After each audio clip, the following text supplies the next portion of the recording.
Criterio. Una entrevista de Mix de Medios.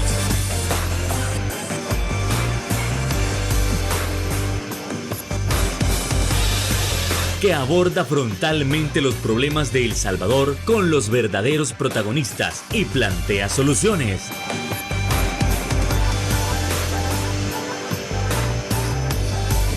Criterios.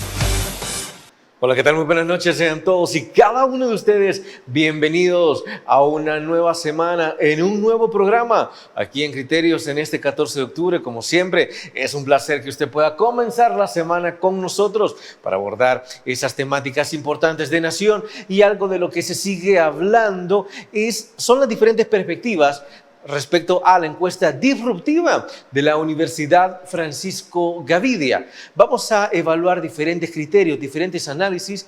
Ya tuvimos un acercamiento el día viernes, pero ahora es momento de darle vuelta, de dar una visión tal vez diferente, de analizar otros criterios. Bueno, eso más lo estaremos abordando esta noche con nuestra invitada estelar. Estamos hablando de la analista, sí, la abogada Bessie Ríos. ¿Qué tal? Buenas noches, Bessie, encantado que nos acompañe. Es un placer estar aquí nuevamente en Criterios. Empezando la semana, ¿verdad? Ya mañana pagan, dicen. Bueno, yo creo que la mayoría está contento por eso, ¿no? Como claro. Unas horas más, aguántese unas horas más, que ya mañana un ratito. vaya a traer el cheque. Gracias, Bessie, realmente por acompañarnos. Y es que entonces vamos a entrar con ese primer punto. Con respecto, si a nadie le extraña, en primer lugar, la evaluación que ha tenido el presidente Bukele, que es de 8.43. Es una evaluación bastante buena, evidentemente, o como alguien decía por ahí, no, pero es que el presidente va a la baja. Se mantiene, sube, va a la baja. ¿Qué criterios tomamos para decir qué es qué? Por favor. Lo que sucede es de que el presidente oscila entre esa nota, entre 8.34, 8.80, sí. Como decía el doctor Picardo, no llega al 9, pero tampoco baja hasta 7, ¿verdad? Digamos que tiene un nivel de aprobación bastante impresionante, ya entrando a un segundo... Para hacer un segundo mandato. Un segundo mandato, pero es que la gente tiene una vinculación bien particular con él, que evidentemente lo deja claro el nombre de la encuesta de disruptiva. Sí. Y es el tema de... La gente tiene fe. La gente tiene fe. Sin duda es un país de gente conservadora, muy religiosa. Sí, mucho. Y las encuestas, sumemos a esto que las encuestas solo son herramientas que te permiten ajustar el discurso. En las encuestas, sobre todo en disruptivo, hemos ido viendo cómo la gente es muy conservadora y muy religiosa. Entonces a eso te explica que el presidente en todas sus intervenciones no te menciona entre 5, 10, 15, 20 veces Dios. Y sí, esto te conecta con la población porque le da esperanza, porque la gente dice, no, la frase, no, hoy no comí, pero Dios mañana me ayuda, ¿verdad? Mañana proveerá. Tengo fe que mañana va a pasar porque, como ya me resolvieron el tema de seguridad, tengo fe que me tienen que resolver lo económico. Lo que sucede es que son dos problemas completamente diferentes. Si con el tema delincuencial la suspensión de derechos permitió que te fueras a meter a las comunidades de alto riesgo, a llevarte todo lo que estuviera ahí, a meterlos a las cárceles, a alargar los procesos, ir controlando el territorio, eso no pasa con economía. No es por decreto que vos vas a poder comprar. No es por decreto que vos te va a alcanzar tu salario. No funciona de esa manera. No opera de esa manera. Requiere otro tipo de políticas públicas que requieren decisiones fuertes, ¿no? A mí me parece que todas las decisiones que está tomando el Ejecutivo ahorita con la suspensión de los escalafones, con los despidos masivos en el sector público, va encaminado a terminar de cumplir el resto de requisitos que le ha entregado el Fondo Monetario Internacional para acceder a los fondos que le está ofreciendo desde hace una negociación de más de casi 4 años, ¿no? Que sí, está claro, negociando, y creo que el fondo pues va a retroceder o se va a tragar de alguna manera la píldora del Bitcoin, ¿verdad? Yo creí que se iban a esperar porque ya está Estados Unidos preparando también su propia criptomoneda. Entonces, una vez ya teniéndola, dije yo, van a flexibilizar en esa parte, pero Parece de que ya el tema de congelar el tema de los escalafones era uno de los temas importantes del fondo. Congelarlo, casi que quitarlo, ¿verdad? El tema de congelamiento de plazas, de disolver instituciones, fusionar instituciones, reducir plazas, es sin duda bien pedacito en camino a eso. Y lo que se escucha, ¿verdad? El tema de que probablemente ahí venga el impuesto predial y otro tipo de impuestos que le sirvan de ingresos al Estado, porque hoy por hoy no tiene mayores ingresos. Es parte de la denominada medicina amarga. Por supuesto, creo que a la gente le quedó bien claro, ¿no? La encuesta lo dice. No se quejen, la gente quejándose no está, solo te dice que el 60% de la población reciente que lo que más se ha elevado es el alimento, lo dice encuesta disruptiva. Pero si vos le preguntas, la gente te dice, estoy regular, por no decirte estoy mal. Ahí la llevo. Ahí vamos, no estamos desayunando, pero ahí vamos. Y claro, sin duda esa frase de viene unas decisiones duras para usted, vea, pobre, y no se vayan a andar quejando. Porque el problema es que las decisiones duras de recorte afectan a los más vulnerables. Aquí no se le están quitando beneficios a las grandes empresas. Lejos de eso, se están generando, ¿no?, decretos para que vengan más empresarios y tengan excepcionalidad de pago de impuestos hasta por 10, 15 años, tanto municipales como del Estado. Entonces, para la medicina amarga, la cucharadona, ¿para quién es? Para la gente pobre, porque el problema es que estas decisiones de que se van a quitar impuestos por un periodo de tiempo para volver atractivo el país y que la gente venga y haga inversiones, los empresarios, no es una idea nueva, ni tampoco es novedosa, ni tampoco es buena. Eso lo hicieron con las maquilas y ni siquiera tuvieron la capacidad de negociar con estas empresas de que se les pagara bien a estas mujeres. Ahí cualquier violación de derechos humanos y laborales. Luego se hizo otras excepciones en el pago del impuesto con la venida de todo ese montón de call centers. Sí. Y tienen horarios draconianos y hay muchos que no les cumplen los bonos. Y yo no veo al Estado interviniendo. Entonces, ¿qué va a venir ahora? ¿Qué otro tipo de inversión? Hombre, si el Estado no le va a cobrar impuestos por 15 años a una empresa, por lo menos que garantice que no les van a pagar el mínimo a esta gente, que les van a pagar 2 salarios mínimos. Sí. Porque te estoy quitando impuestos.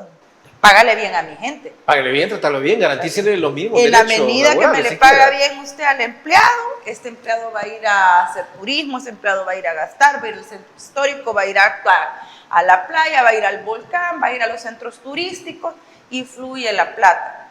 Pero si van a tener a la gente con salarios de hambre, y las empresas además no van a pagar impuestos, entonces ¿qué beneficio va a tener el Estado? Ninguno. La reactivación no va a ser tal. Desde luego.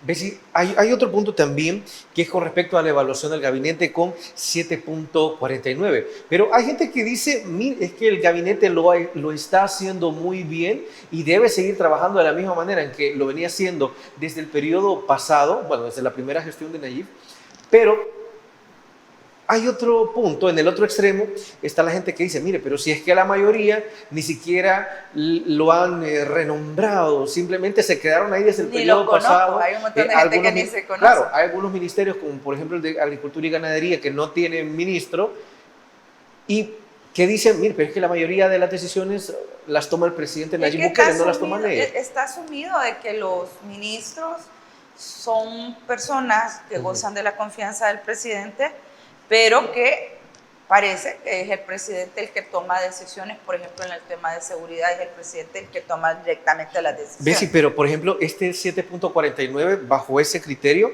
entonces ese 7.49 no sería para el gabinete bajo de la mesa, es nuevamente para el presidente. Para los rostros visibles, acuérdate que cuando él se va a retirar para la campaña electoral y hace aquella conferencia de prensa / cadena nacional, donde tiene a todos los funcionarios, tiene el fiscal, le dice, investiguémelos a todos y al que encuentre, vea, me lo mete preso y que no sé qué. Hasta el momento no tenemos resultados de esa, todos están limpios, de esa misiva, ¿verdad? De esa directriz que dio el presidente de que había que investigarle a los funcionarios. Y te voy a decir que reportajes a profundidad de diferentes medios de comunicación donde están involucrados un montón de funcionarios, hay, sobra. Ahora, ¿cuál es la decisión que han tomado? Pues no sé, si mantenerlos, qué tipo de lealtad dejar. Yo creería que el presidente no necesita ni a estos diputados ni a estos ministros, porque en realidad la gente al final vota por él y le da la confianza a la gente que él pida. Él ha logrado conseguir instalarse en el imaginario colectivo de la población como el único redentor y la única persona que puede tomar las decisiones correctas y llevar a buen puerto todas las intenciones de este país. Entonces, si él decide que confía en X, en Y, en Z persona, esa va a ser. Ahora, lo que no puede el presidente es negar de que hay diputados que la población y sus mismas bases no los quieren seguir viendo en la asamblea, que hay funcionarios prepotentes en el Ejecutivo que también la gente no los quiere seguir viendo porque le huelen a corrupción, que fue el mismo discurso que él dijo ese día, ¿no? Que iba para la campaña del segundo periodo. Yo no quiero ser un Duarte, ¿verdad? Que dice la gente, él no robó, pero su gente robó. Entonces, hay demasiados señalamientos y la gente con él tiene una dispensa, con él tiene una discrecionalidad, a él lo disocia de todo lo malo que pasa, pero tiene gente ahí que se la están señalando y que él debería empezar a tomar decisiones. Y si hay gente que se está señalando y nos trasladamos a la Asamblea Legislativa, realmente la perspectiva es que los últimos acontecimientos, el hecho de que ninguno supiera explicar si los fondos sobrantes iban para el Ministerio de Hacienda, iban para el partido, se regresaban. Porque bueno, no saben quiénes eran sus trabajadores, claro, ni qué hacían. Ni el puesto que tenían. Esto realmente no le termina afectando a la Asamblea. Eso hay que resolverlo tras la siguiente pausa comercial. Regresamos.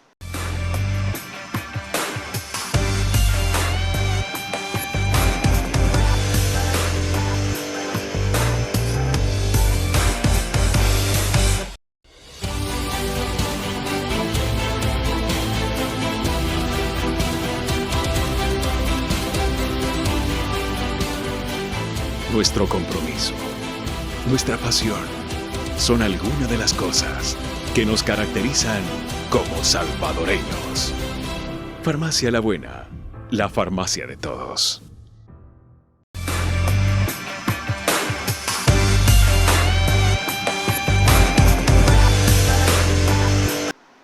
$6.94. Esa es la nota que la población le da a la Asamblea Legislativa en la encuesta disruptiva de la UFG. Pero este 6.94, ¿qué nos puede decir? Que la Asamblea está en sus cabales, que está haciendo las cosas muy bien, que la gente considera que hicieron una muy buena elección al elegir a estos 60 diputados, o como se dice bajo otra perspectiva. No, pero ese 6.94 ha estado disminuyendo en los últimos meses y no se puede sentir enteramente orgulloso. Entonces, bajo las polémicas, Bessie Ríos, ¿cómo es que, bueno, realmente les ha afectado o no les ha afectado en lo absoluto lo que ha pasado? Sí les ha afectado, sin duda hay una afectación, pero creo que lo más importante es que en la encuesta también se observa que la gente no compró eso de que el tema de los asesores era un ataque desde la oposición y que los diputados y diputadas han perdido credibilidad. A ver, si bien es cierto, la gente reconoce que esta asamblea permite la gobernabilidad, no deja de ser menos cierto que estos personajes han perdido credibilidad y que la gente está molesta con ellos y con ellas, porque al final del día han terminado generando las mismas prácticas del pasado. Prácticas que perfectamente pudieron haber dejado de realizar si hubiesen empezado a hacer todas las reformas de ley que corresponden a ese órgano de Estado. Establecer montos, tope para salarios de ciertas personas, no puede ser de que el administrativo de un diputado gane 500, el otro gane 900 y el del otro gane 1.500 y el otro 3.000. debería de haber un criterio, una uniformidad y de salario.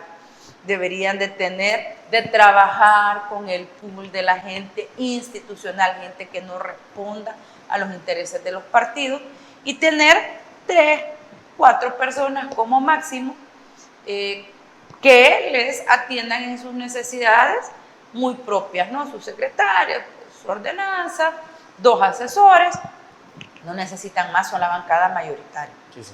Pero no se les ve que quieran cambiar el andamiaje legal que ha tenido históricamente sumido a este país en esa vorágine de tener la tentación de agarrar esa plata de asignación. Casi te viene a quedar como estos querían quitar a los otros porque ellos querían estar en el puesto, no porque querían cambiar esa realidad. Si bien es cierto, la gente reconoce que le dan gobernabilidad al presidente, también la gente se da cuenta que no han cambiado las prácticas. Por eso es que no se viene estrepitosamente la bajada de la nota a la Asamblea Legislativa, porque la gente la ve como alguien, como una institución que cumple el rol de dar gobernabilidad, pero ya cuando le preguntas a la gente por los diputados te dicen que han perdido credibilidad. Es decir, te dicen que esa campaña que quisieron levantar un montón de autodenominados voceros, vulgares y patanes que han atacado mujeres, hablando de una nueva oposición y hablando de un plan maquiavélico, la gente no se los compró. Y eso es importante, entender, y ojalá los operadores políticos... Y atacando a la misma gente que los ha apoyado. Ojalá los operadores políticos que se les ocurrió la brillante idea de eso, recojan la pita y vean por dónde le van a entrar, y creo que lo ideal es sugerir hacer ya los cambios, tanto en la normativa como en la manera en la que están llevando las cosas adelante desde ese otro órgano de Estado. Ahora, a ver, si siempre hablando en el tema de cómo ha estado la Asamblea con respecto al tema de la transparencia, se le pregunta a la gente si está de acuerdo con estas prácticas y el 39.4% responde que está de acuerdo con este punto. Entonces, siendo así el caso, ¿la gente está viendo con buenos ojos o simplemente vemos que en comparativa con todo lo que hace falta, la gente está mostrando una desaprobación hacia esta reserva? La gente está mostrando desaprobación hacia las reservas, eso es indudable. Lo que sucede es de que cuando vos estás preocupado porque no tenés trabajo, porque no sabes si te va a alcanzar el dinero para comer ese día, ¿qué te vas a andar poniendo a averiguar si está toda la información y los decretos en el sitio web de la Asamblea? Sí, prioridades, claro. Por eso es que en estos países bananeros se empeñan por no resolverte ni el tema de seguridad ni el tema económico, porque la gente anda con el Jesús en la boca viendo qué va a comer y no se da cuenta de la plata que le están robando a sus gobernantes. Hoy por hoy, creería yo que la población, al tener resuelto el tema de seguridad, le queda un poco más de tiempo como para señalar cosas que no les gustan, y a eso tenés que sumar a esta población que reside fuera del país, que digamos tiene mejor resuelta su vida que los que están aquí y que en realidad son los que más ponen el dedo sobre la llaga. Sí. De cuentas de transparencia, porque se empezaron a dar, empezaron a abrir los ojos y se les cayó la venda de que no es profesión de fe. No es porque yo soy presidente de un órgano de Estado y yo digo que aquí no está pasando eso, la gente les tiene que creer, si eso no es iglesia. Tienen que mostrar los documentos de la gente que es funcionaria pública, que de verdad sus patrimonios no han cambiado en relación de cómo entraron a medio término y al salir. Saber si de verdad le entregaron, a quién han contratado con esa bolsa presupuestaria que tienen asignada, que se supone que ya para 2025 va a ser de $8.500. ¿Por qué $8.500 y por qué no menos? Porque yo sigo insistiendo desde la primera vez que estuve aquí contigo. ¿Dónde está el estudio técnico que sustenta el 17.000, el 11.000 o el 8.000? Sí, claro, ¿Dónde porque está el estudio técnico? Podemos estar hablando, nos vamos a caer en 8.500, pero es una bancada de 56 personas. No lo pudimos reducir más, pero aquí están las especificaciones del por qué. Es una bancada de 56 personas, la mayoritaria. Y todas tienen un fotógrafo. ¿No te parece un poco aberrante tener 56 fotógrafos para una sola bancada? Sí. Y todos tienen un camarógrafo. y todos tienen el que los peina, bueno, la mayoría por lo menos, tiene ahí quienes andan acomodando el pelo. Acabamos de estar viendo la plenaria legislativa de la semana pasada y una de las diputadas de Nuevas Ideas, una colochita, ahí iba entrando y atrás llevaba su machimán que le llevaba cargando la cartera.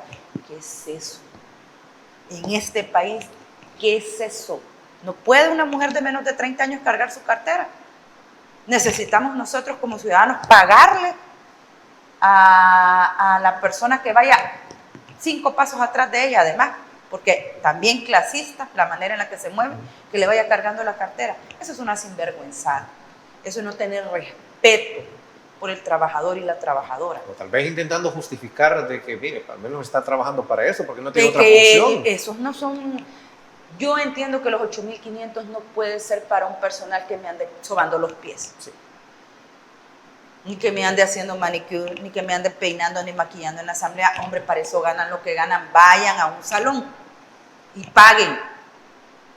Pero no contraten ese tipo de personal creyendo que se lo pueden saltar porque no son asesores.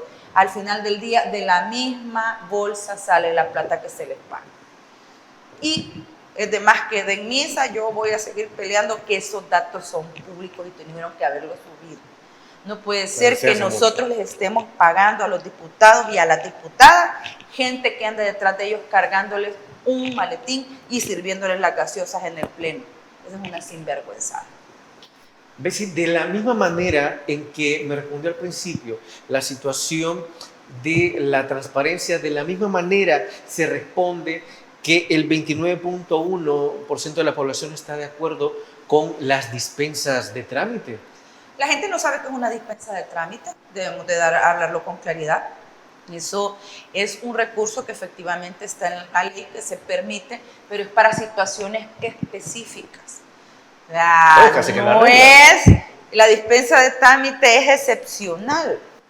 Lo ideal es que no tengas dispensas de trámite porque tenés que tener un debate en la comisión, que saque un dictamen, que se presente al pleno, que se discuta con todos los sectores, porque se supone que la asamblea es el órgano de debate por excelencia.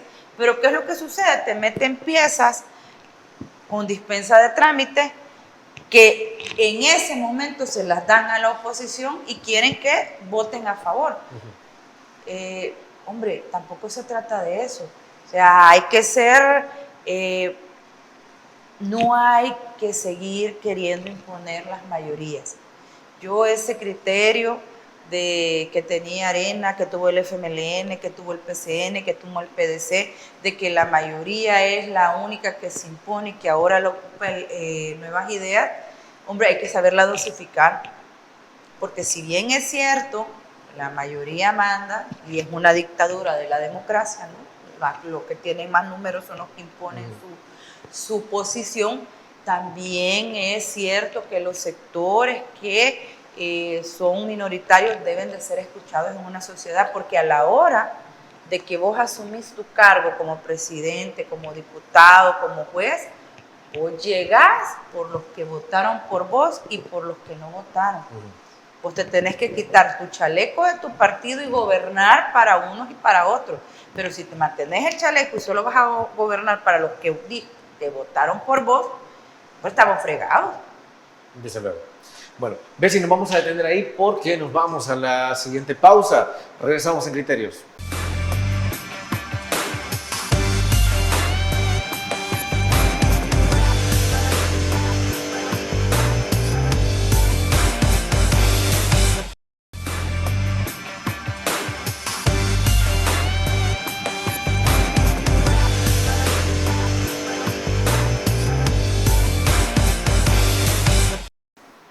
Gracias por continuar con nosotros en la segunda evaluación de la encuesta disruptiva de la Universidad Francisco Gavidia. Nos vamos a trasladar al punto económico, donde se le pregunta a la gente cómo evalúa su situación económica, al cual la mayoría, el 52.5%, menciona que es regular. Bueno, pero alguien dirá, Pero entonces, si es regular, pues no es tan malo. La gente no se está quejando, o al menos la mayoría, no se está quejando de la situación actual. No dice que es mala, no dice que está en una situación precaria, terrible. Sí, pero hay que conocer los diferentes criterios para saber qué es lo que la gente nos está diciendo. Bessie, por favor. Es que regular no es ni bueno ni malo. Es lo que decimos todos. ¿O es miedo a decir que está mal? Es la frase eterna del salvadoreño: voy coyol quebrado, coyol comido. Eso es ser regular. Eso es estar regular. El no tener la certeza de si vas a tener ingresos mañana, no tener la certeza si vas a pagar el alquiler, el arriendo, los recibos, el colegio de los niños, que si se te enferma un bicho ya te desbarajustó el presupuesto, que si se arruina el carro ya te arruinó tus proyecciones del mes. Sí. Eso es el regular para el salvadoreño, y creo que eso no es difícil de comprender. Nuestra sociedad tiende a ser optimista, naive, despierte el optimismo, la esperanza y la fe en la población. Entonces la gente dice, regular, o sea, no pagué la energía este mes pasado, pero el siguiente, Dios mediante la pago. O a lo mejor el presidente emite algún decreto. Ya vamos a ver qué es lo que va dando la vida, le vamos a pedir al Señor, que ilumine el presidente. Exacto. Y yo estoy en desacuerdo con la gente que ha señalado, ha desdeñado este nombre que puso la universidad. Dice, no, es que cuando dicen que la gente tiene fe es como que la quisieran poner tonta. No, la gente no es tonta. La gente lo que tiene fe. Y la mayoría de dogmas de fe se dan desde la ignorancia. Y no reconocer que tenemos niveles bajos de educación en la población que no les permiten darse cuenta que frente a una decisión del presidente de, por ejemplo, suspender escalafones, despedir gente, trae a la base que vas a deprimir la economía de un montón de hogares, porque va a perder a alguien su trabajo, y no es esa persona la que despedí, es un grupo familiar el que deja de recibir su dinero. Y esto genera condiciones desfavorables. Hombre, es un tema de bajo nivel cultural. O sea, ¿qué es lo que te ha dicho históricamente la gente? Yo no me meto en política porque yo de la política no como. Yo si trabajo, como, y si no trabajo, no como. Los políticos no me interesan. El peor error y la peor falacia del mundo. Le tienen interés. Simple y sencillamente, el que llega al poder va a tomar decisiones para que el clima económico de su país sea favorable para la empresa donde usted trabaja o no. Y de eso depende que cierre o no. Que le permita a usted poder hacer un emprendimiento y tenga las condiciones para acceder a crédito o no. Que pueda usted conseguir clientes para su negocio, o que la gente tenga la capacidad económica para ir a gastarle a usted o no. Entonces la política siempre está metida en la economía. Entonces, si usted no se mete con la política siempre se va a meter con usted y con su economía. Porque si el que llega al poder toma malas decisiones en el plano económico, usted y yo nos vamos a la fregada. Así de simple. Entonces, eso es lo que sucede ahora. La gente está tratando de querer entender cómo es que le va a afectar el tema económico, porque ¿qué nos dijeron? Las maras tienen deprimido económicamente el país. Bueno, ya están detenidos. Sí, vale, ya se fueron, y ahora. ¿Cuántas empresas le han bajado a usted la cuota? Las de cable, los de celular, las de bebidas carbonatadas ya y no el resto. ¿Cuántas le bajaron a usted el precio? Porque nos estaban cobrando caro porque habían incluido la mal llamada renta, ¿no? Sí. Y ya no la pagan. Y porque estaban pagando altos costos en seguridad para proteger a sus trabajadores. Ya no tienen que pagar eso. ¿Cuántas le han bajado el precio? Más importante, ¿a cuántas el Estado le ha dicho que él haga? ¿O ha intervenido? Ninguna. Porque al final del día al empresario siempre lo tratan con algodoncito, y a usted y a mí, como no decimos nada, porque verdad, si yo no trabajo no como, pues el gobierno nos deja a la deriva en temas económicos. Eso creo que también es bastante evidente, Bessie, siempre en el tema económico, cuando le pregunta a la gente, para usted, ¿qué es lo que más le cuesta o qué es lo que más ha subido? Y menciona que el 66.8 menciona que los alimentos. Si nosotros en principio deberíamos de ser una economía que se base en la agricultura como primer punto, ¿por qué no centrarnos en ese tema y por qué seguir dependiendo de Guatemala, Honduras y Nicaragua? Para empezar, no tenemos ni siquiera ministro de Agricultura, ¿verdad? Y cada uno que llega no dura más de 6 meses. La realidad es que este país, desde hace años, esto no es responsabilidad de esta administración, No, claro, desde hace décadas, dejó de apostarle a la autosuficiencia alimentaria.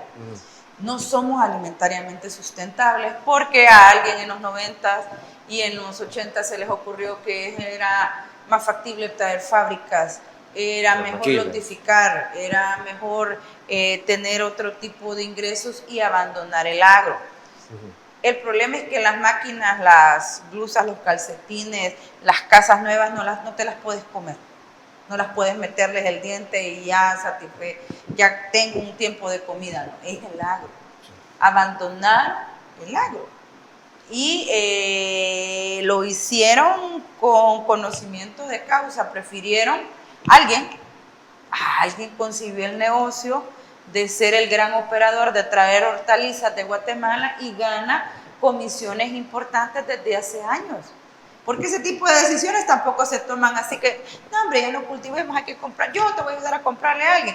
Es para beneficio económico de alguien. ¿Quién es ese alguien que se ha beneficiado por décadas en la compra de productos? Porque son los grandes importadores. Habrá que averiguar, ¿verdad? Entre esos unas grandes cadenas de súper. Entonces, al tener esa realidad de que abandonaste al agro para poder vos beneficiarte como un grupúsculo familiar en las comisiones de la venta, de la importación de ciertos productos, legumbres. Hay alguien que se está beneficiando con la compra de los lácteos en Nicaragua, alguien que se está beneficiando como el gran importador de los cárnicos. O sea, que hay grandes operadores que se han beneficiado de que ya el agro aquí en el país no funcione. Pero eso es bajo la bendición de los que han gobernado, sea del color que sea, porque como ya lo he dicho antes y lo vuelvo a repetir, cuando a usted le hablen de cambio, voltee a ver si los que eran los dueños de este país en los 60 fueron en los 70, en los 80, en los 90, en los 2000 y si siguen siendo los mismos. Porque si siguen siendo los mismos de siempre, entonces son ellos y simplemente cambian de caporal. Y además, ya para trasladarnos al siguiente bloque, dejo la pregunta, Bessie. La gente dice que le faltan poco más de $254 para terminar el mes, para cubrir gastos. ¿Se puede hacer algo al respecto? Eso tras la pausa comercial.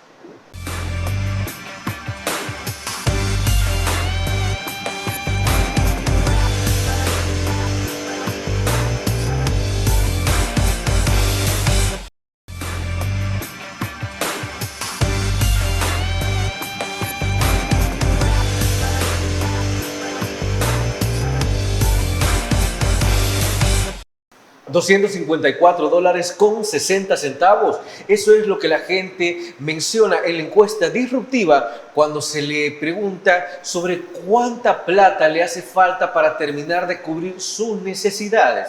Siendo así, podemos mencionar, ¿es mucho lo que les hace falta? En caso de no ser mucho, mire, pero es algo que fácilmente se puede arreglar. Hay que hacer un pequeño ajuste que no cuesta mucho. Bueno, sí, pero entonces, si a la gente le hace falta $254, podemos tener una idea de, entonces, ¿de qué manera están viviendo? ¿Cómo le hacen? Como dice la mayoría. Bessie. Casi un salario mínimo el que le hace falta a la población para terminar de cubrir sus necesidades. Pero fíjate que en esa pregunta yo tengo en general, en el tema económico, en disruptiva, hay algo que me da una corazonada rara. Si vos te vas a la pregunta donde se le cuestiona a la población si ahorra, 60% dice que ahorra, entonces uno dice, ¿cómo es que ahorra? Entonces, ¿cómo es que ahorra si no le alcanza? Y no le alcanza. Está claro que en una de las dos preguntas mintieron y yo creo que es la del ahorro. En este país no hay cultura de ahorro. De hecho, para complementar, Bessie, cuando dice, ¿logra usted ahorrar algún monto al mes? 54.4 le dice, yo sí ahorro. Entonces, es bien interesante porque yo creo que miente la gente, no es cierto. Es porque no querés quedar mal, porque siempre te dicen hay que ahorrar, pero uno dice, tengo que pagar tantas cosas, ¿cómo voy a ahorrar? ¿De dónde? ¿Y de dónde? Pero creo que ahí hay un poco de dato oculto donde la gente quiere quedar bien, ¿verdad? Sí. Y entonces eso te afecta o te altera un poco la encuesta porque te vienen diciendo, mire, lo más caro es la comida, mire, estoy irregular, o sea, puedo haber quebrado, puedo haber comido, mire, me faltan 200 pesos, pero mire, ahorra, así, yo sí ahorro, ¿y ¿de dónde? Ahí parece que no te diera, ¿verdad? Ahí hay un tema de que la gente en algo nos está mintiendo. Y ahí es importante tomar decisiones. Yo creo que al final del día está clarísimo que la canasta básica y que El Salvador tiene una canasta básica que no es la ampliada, sino la más básica, que solo cumple ciertos requisitos nutricionales para la población. Está cara, ha encarecido. Y no se está cumpliendo. Desde hace rato en las encuestas estamos viendo que la gente está dejando de comer un tiempo de comida. Y yo vuelvo y repito y hago las palabras de Julia Eber Martínez. Aquí en El Salvador las únicas que hacen el milagro económico son las mujeres que con el mismo presupuesto tratan de darle de comer a sus hijos e hijas en sus hogares. Ellas hacen el milagro económico. Ahorita no hay milagro económico de ninguna otra índole. Y lo único que está ofreciendo este país son beneficios para que las empresas grandes vengan a invertir, pero al momento, al menos yo no he visto una política fuerte en la cual estén diciéndole a estas empresas que vengan, pero que por lo menos garanticen el pago de 2 salarios mínimos como piso para cada trabajador y trabajadora que contraten, o que tengan otro tipo de beneficios, porque ahora es posible que las empresas te digan, mire, aplique a esta plaza de paseador de perros y le vamos a dar las prestaciones de ley, como, gracias empresario, me vas a dar las prestaciones de ley. Hombre, es que eso están obligados a darlas. El beneficio es que te diga, mire, en vez de los 12 salarios, le vamos a dar 13 salarios, tiene un bono, se le va a dar, eso es lo adicional. Pero que un empresario te diga, mire, le voy a pagar a AFP y Seguridad Social, hombre. Gracias. Es de ley, pero gracias. No, hombre. Es decir, y yo no veo a un Estado que de verdad esté en función de tomar su posición y decir al empresario, hombre, si es que eso es lo menos que le tenés que dar, si es de aquí para arriba. ¿El Estado está peleado con los empresarios? El Estado no está peleado con los empresarios, el Estado está de beso y abrazo con los empresarios como siempre ha sido. Si no, recuerda que ella reunió con las cabezas de las 7 familias más importantes de nuestro país. Sí. Ese fue él es el que manda, con él vamos a negociar. Punto. Ve las declaraciones de Saá de hoy, de Arena, que hablaba que le estaban preguntando para dónde van las donaciones. No, lo de las donaciones ya va bien, porque no tenemos donaciones. Está claro que los empresarios, el gran empresariado abandonó Arena ya no les sirve, un cáscaro. Y claro, los empresarios no dejan de dar sus aportaciones. Es tan evidente que siguen coludidos los empresarios con el que está en el poder, porque los dueños de los monopolios en este país siguen siendo los mismos y el que llega a gobernar llega a defenderles ese monopolio. ¿Usted se acuerda de la campaña presidencial 2019, los múltiples ataques que estaba recibiendo Carlos Calleja en aquel entonces? Y en las últimas elecciones, cuando él se acerca a votar, no lo llegan a entrevistar, él dice, mire, qué bueno que se esté haciendo este acto democrático, ¿no? Y alguna gente comienza a decir, bueno, pero incluso el mismo Carlos Calleja no se atreve a cuestionar Revisa de dónde son las gift cards que les dan a fin de año a los empleados públicos. Y vamos a ver si se pelea con él. Porque que yo sepa es de la cadena de él. Bueno, creo que ahí tenemos un indicio de cómo le está yendo también a los salvadoreños y a los empresarios también. Bessie, otro dato que llamaba la atención es que cuando le preguntan que si has recibido un ajuste salarial, el 87.4% dice que en todos esos años, pues se ha mantenido la empresa, no hay ni un centavo más, lo cual corrobora el otro dato con respecto a de que, miren, no me alcanza, pero sigue siendo contradictorio contra aquellos que dicen, pues a mí, yo sí ahorro, ¿no? Aunque sea 10, 20 dólares, pero yo sí ahorro. Esto justifica, o más bien termina de explicar lo que usted está mencionando, de que a las empresas, por muy medianas o pequeñas que sean, no les están diciendo, mire, súbalo. Es que lo que pasa es de que no es con la empresa pequeña o la de sobrevivencia, aquella que tiene 2 o 3 empleados, sino que es con aquellos que se han hecho los bigotes históricamente. Bueno, con la filtración ilegal que se dio de la lista de los empleados del Seguro Social, hombre, y te das cuenta que el que más gana es un directivo de una empresa de pollos y de huevos, $60,000 mensuales. Pero toda su planta, la mano de obra, la que cuida las gallinas, la que lleva el concentrado, la que vigila los animalitos, la que se pone, o sea, la mano de obra que le genera la riqueza, no pasa el salario mínimo. Y ahí es donde debería de estar el Estado, pendiente, pendiente que se paguen los salarios decentes a la población. No puede ser que tengas empresarios aquí que digan, no, si el que hace el dinero soy yo, y yo me merezco ganarme $30,000 mensuales, pero toda la gente que hace el trabajo de verdad, le pagan el mínimo. Y todavía tiene que dar las gracias porque además le dan las prestaciones de ley. Ah, sí. ¿Verdad? Y cuando los despiden son tan sinvergüenzas que no les quieren pagar su tiempo.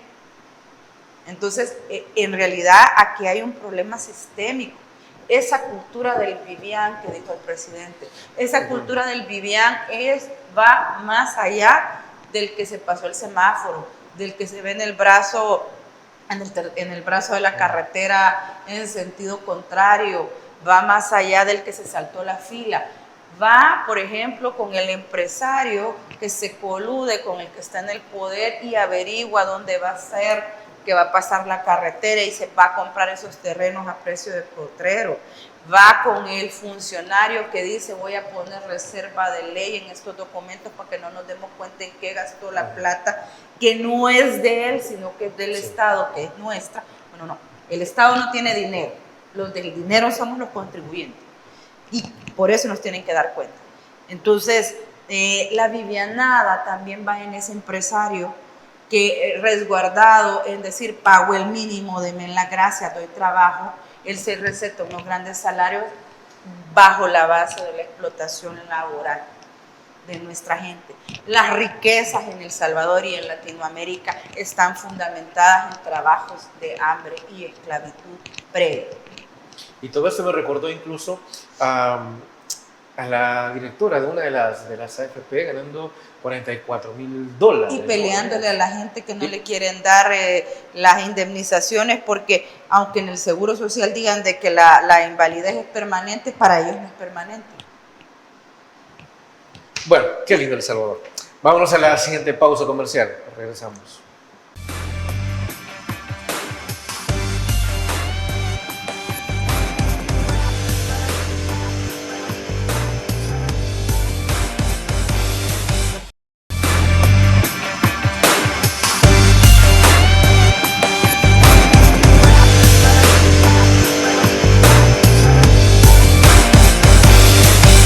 Finalmente, otra de las situaciones que se evalúa en la encuesta es la situación del régimen de excepción.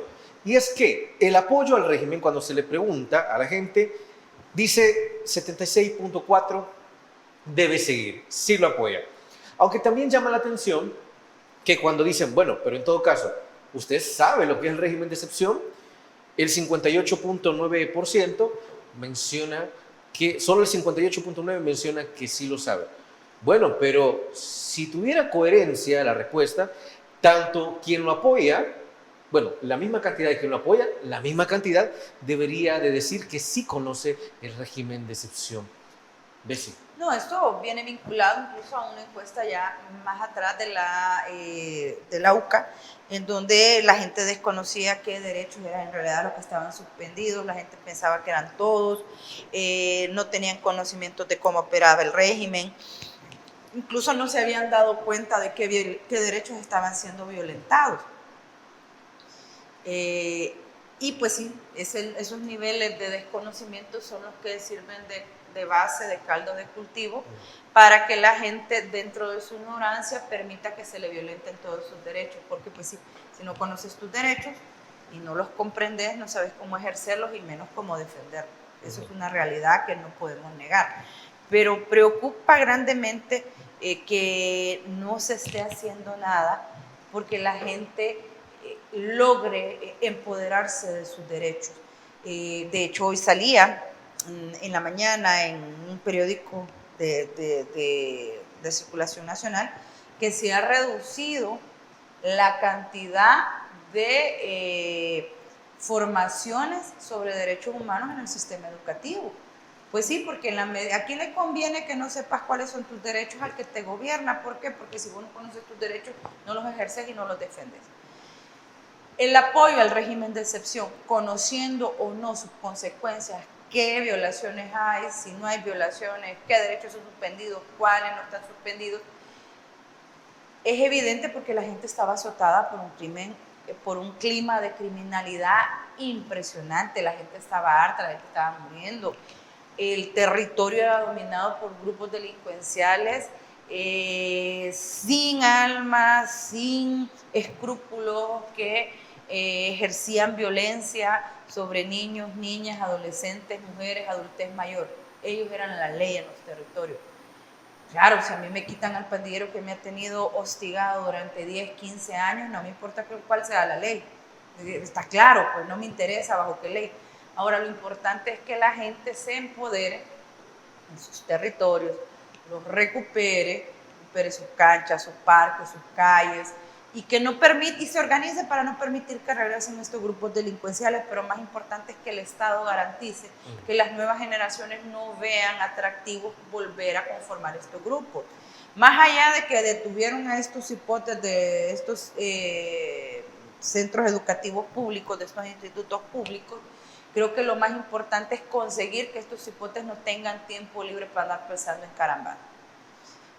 Más allá de los cubos, porque yo hasta el momento los cubos no me han demostrado que le han cambiado la vida a nadie. Hasta el momento no sé cuántos niños becados. De hecho, se ha mencionado que no sé cuántos niños becados, siquiera jugando fútbol, hemos mandado para otro país. Acabamos de perder contra San Vicente, vean. Entonces, vean. No sabemos cuántos niños están becados ya, si creció el programa de jóvenes talentos que tenía la Universidad de El Salvador, cuántos niños ha descubierto los cubos que tienen una capacidad superior al promedio en artes, en dibujo, en matemáticas, en exposición. No tenemos nada. Los cubos solo son lugares donde los niños llegan a sentar a dibujar y tienen que cambiar el rostro de las comunidades. Entonces, ¿qué está haciendo el Estado para que las comunidades logren mantener ocupados a sus niños? Porque que entre el ejército, que le den plata al ejército, es muy cuestionable porque entran cuerpos uniformados, pero es que detrás de esos cuerpos uniformados, y yo te lo dije aquí más de alguna vez, tiene que venir el ejército de psicólogos, trabajadores sociales, de entrenadores de fútbol, de entrenadores de natación, de maestros en pintura, de maestros en matemáticas, de gente que cultive a estos jóvenes y que los entretenga en cosas importantes. Que estos jóvenes a salir de bachilleres encuentren lugares en la Universidad de El Salvador o en institutos técnicos, que encuentren trabajo, que sean trabajos bien pagados y dignos, que las unidades de salud estén bien, que las escuelas estén bien. Si haces todo eso, vas a transformar el rostro de la comunidad y ya la delincuencia no va a ser una opción para la gente. Desde luego. Bessie, se nos ha terminado el tiempo. No nos vamos sin agradecerle por todos sus criterios en torno al análisis de esta gran encuesta. Un gusto, un placer estar con ustedes y pasen buenas noches. Y bueno, cuídense en esta semana. Hay que tener cuidado con el tráfico. Sí, y bueno, esperamos que ya mañana pues, la gente pueda sentirse feliz con el cobro de la quincena. Amigos y amigas televidentes, gracias por habernos sintonizado una vez más. Recuerde que el criterio más importante siempre lo va a tener usted. Feliz inicio de semana. Criterio. Una entrevista de Mix de Medios.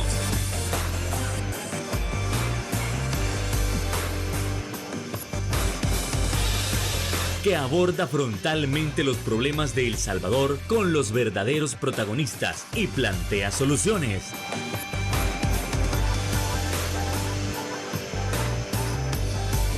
Criterios.